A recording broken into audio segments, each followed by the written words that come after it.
اعوذ باللہ من الشیطان الرجیم بسم اللہ الرحمن الرحیم رب اشرح لی صدری ویسر لی امری واحلل عقدۃ من لسانی یفقہوا قولی۔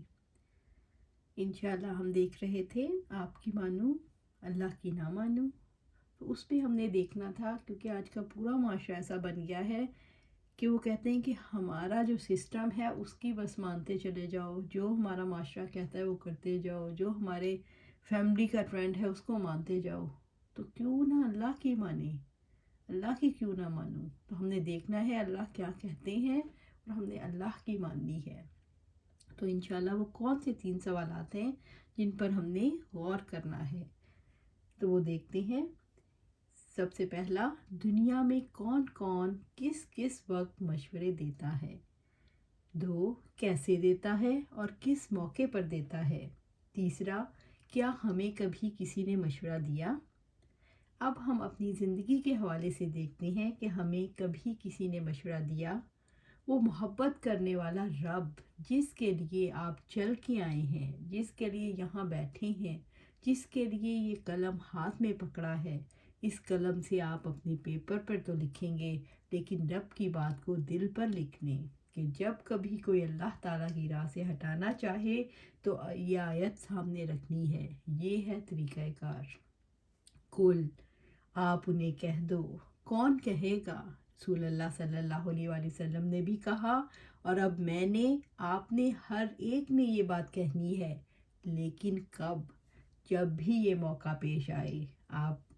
اب آپ بتائیں کہ کبھی کسی نے آپ کو اللہ کے راستے سے روکنے کی کوشش کی ہو، کسی کام، کسی چھوٹی یا بڑی بات سے؟ تو ہم نے یہ کام کرنا ہے انشاءاللہ۔ اب ہم دیکھتے ہیں کہ اس دوران طالبات کی ذاتی زندگی سے تجربات کیا تھے۔ ایک طالبہ نے کہا، اپنی شادی کے موقع پر جب میں نے پردہ کیا تو مجھے خالاؤں اور چچاؤں نے یہ کہا کہ اس وقت تو تمہیں لازمی نقاب اتار دینا چاہیے کیونکہ تم اتنی اچھی لگ رہی ہو۔ اس وقت میں نے الحمدللہ نقاب تو نہیں اتارا لیکن خاموش ہو گئی۔ تو یہاں اساتذہ نے کیا جواب دیا؟ اللہ تعالیٰ تو فرماتے ہیں، جس وقت کوئی روکے تو خاموش نہیں رہنا۔ کل، آپ کہہ دو، آپ انہیں بتا دو، کیونکہ یہی تو دعوت کا موقع ہے۔ ایک دعوت وہ دے رہے ہیں اور ایک دعوت ہم نے دینی ہے۔ یہی سیکھنا ہے اللہ تعالیٰ کی کتاب سے انشاءاللہ۔ تو اس کا مطلب ہے جب بھی ہمیں کوئی اسلام سے دور کرے گا، نقاب اتارنے سے، پردہ اتارنے سے، بے حیائی کے کاموں کی دعوت دے گا، تو ہم نے اس کے جواب میں اللہ کا فرمان سنانا ہے، بتانا ہے انہیں۔ جیسے آپ صلی اللہ علیہ وسلم سے اللہ نے کہا کل، تو ہم نے بھی بتانا ہے سب کو۔ تو انشاءاللہ اس سے یہی ہم نے سیکھنا ہے، جب بھی کوئی ہمیں کہے گا تم مولوی ہو گئی ہو، تم جاہل لگ رہی ہو، تم اچھی نہیں لگ رہی، تم اولڈ لگ رہی ہو، تو ہم نے ان کو جواب دینا ہے کہ میرے اللہ نے مجھ سے کیا کہا ہے۔ تو دوسری طالبہ نے جو شیئر کیا وہ کیا تھا؟ اس نے کہا، مجھے بھی شادی کے موقع پر رشتہ داروں نے پردہ کرنے سے روکا تو میں نے انہیں یہ کہا تھا، جیسے اللہ تعالیٰ نے یہ شکل دی ہے اسی طرح وہ تبدیل بھی تو کر سکتا ہے۔ تو اساتذہ نے کیا جواب دیا؟ انہوں نے کہا الحمدللہ کہ آپ نے خاموشی اختیار نہیں کی، آپ نے جواب بھی دیا۔ تیسری طالبہ نے جو شیئر کیا وہ یہ تھا، یہاں آنے سے پہلے مجھے سب نے کہا تم اپنی تعلیم جاری رکھو، MA کرو، دین کی تعلیم بعد میں بھی ہو سکتی ہے، اس کے لیے تو ساری زندگی پڑھی ہے، کتابوں سے گھر بیٹھے بھی پڑھ سکتے ہیں، لہٰذا میں MA کے لیے یونیورسٹی میں ایڈمیشن نہیں ملے گا، یعنی کہ اس کے بعد نہیں ملے گا، بعد میں پڑھتی رہنا۔ تو اساتذہ نے کیا جواب دیا؟ آپ کیا محسوس کرتی ہیں؟ کیا یہ تعلیم گھر بیٹھے حاصل کی جا سکتی ہے یا اس کے لیے باقاعدہ ماحول میں آنا ضروری ہے؟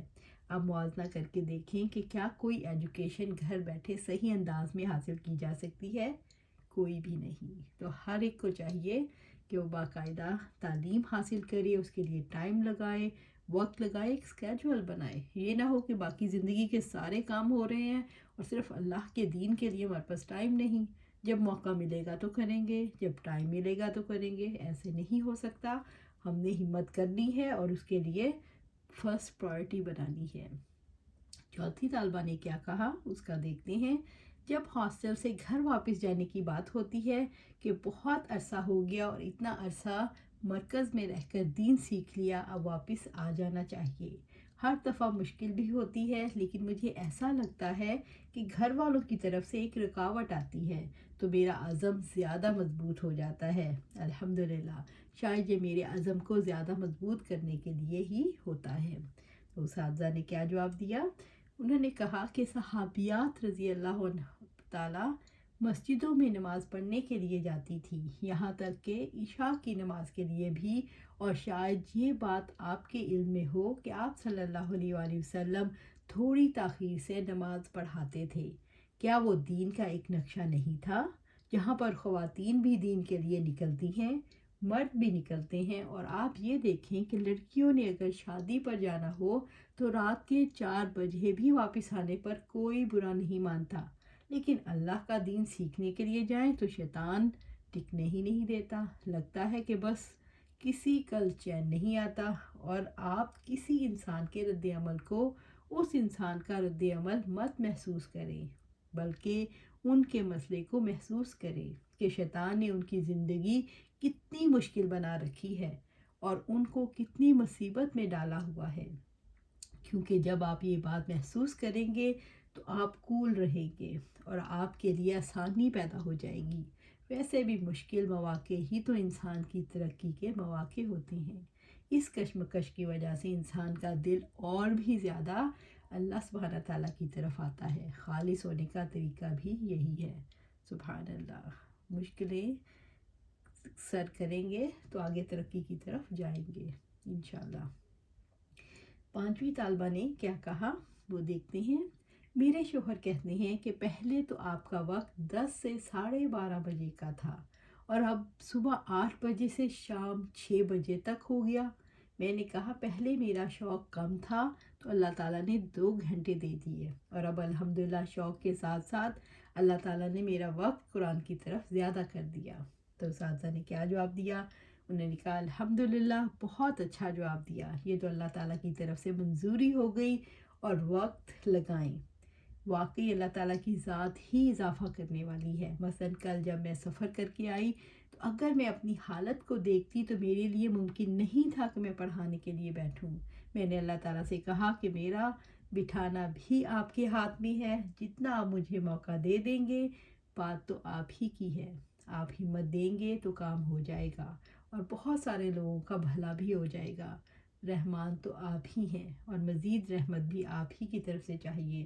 اور آپ دیکھیں الحمدللہ رات تک بیٹھے ہیں، اللہ تعالیٰ نے بٹھایا ہے، اور میں محسوس کرتی ہوں کہ اللہ تعالیٰ کی بات ہو رہی ہے تو اللہ تعالیٰ قوت بھی زیادہ دے دیتی ہیں۔ الحمدللہ کہتے ہیں رنگ لاتی ہے ہنا پتھر بھی رنگ لاتی ہے ہنا پتھر پہ پس جانے کے بعد۔ چھٹی طالبہ نے کیا پوچھا؟ میرے والدین نہیں ہیں، لیکن مجھے دین کی تعلیم حاصل کرنے کا بہت شوق ہے، جس کی وجہ سے میں ادھر آئی ہوں۔ مجھے سب لوگ کہتے ہیں تم گھر سنبھالو، تم ماں بھی ہو باپ بھی ہو، لہٰذا بچوں کی ذمہ داری تمہاری ہے۔ لیکن میں کہتی ہوں کہ سب سے پہلے اللہ تعالیٰ کا حق، پھر بعد میں سب کا کام۔ گھر میں کوئی اتنا ضروری کام نہیں بھی ہو تو بھی مطالبات یہی ہوتے ہیں کہ میں دین کی باقاعدہ تعلیم حاصل کرنے سے رک جاؤں اور قرآن کو گھر بیٹھے CD سے پڑھ لوں، تو میں کہتی ہوں کہ نہیں، مجھے ایسے سمجھ نہیں آئے گا۔ ساتویں طالبہ نے کیا کہا؟ اس نے کہا میرے شوہر زیادہ ٹائم لگانے کے حوالے سے منع کرتے تھے، تو میں نے کہا کہ اللہ تعالیٰ پڑھنے کا جتنا زیادہ موقع دے دے اسے حاصل کرنا چاہیے۔ گھر میں بھی فارغ رہ کر کیا کرنا ہے، کام تو ہو ہی جاتا ہے۔ میرا قرآن کے ساتھ سب سے اچھا وقت گزرتا ہے اور اب چھوڑنے کو دل نہیں چاہتا۔ تو انہوں نے کہا کم از کم 2 ماہ کے لیے چھوڑ دو، بعد میں کیسٹ سے پڑھ لینا۔ تو میں نے کہا مجھے استاد سے پڑھنا اچھا لگتا ہے، اور جو سمجھ اس طریقے سے آتی ہے وہ ویسے نہیں آئے گی۔ تو اب انہوں نے کہنا چھوڑ دیا۔ اساتذہ انہوں نے کیا جواب دیا؟ انہوں نے کہا الحمدللہ، اس بات کو ضرور محسوس کیا کریں کہ جو کہہ رہا ہے وہ خود بھی مصیبت میں ہے، اسے شیطان ٹھہرنے نہیں دے رہا،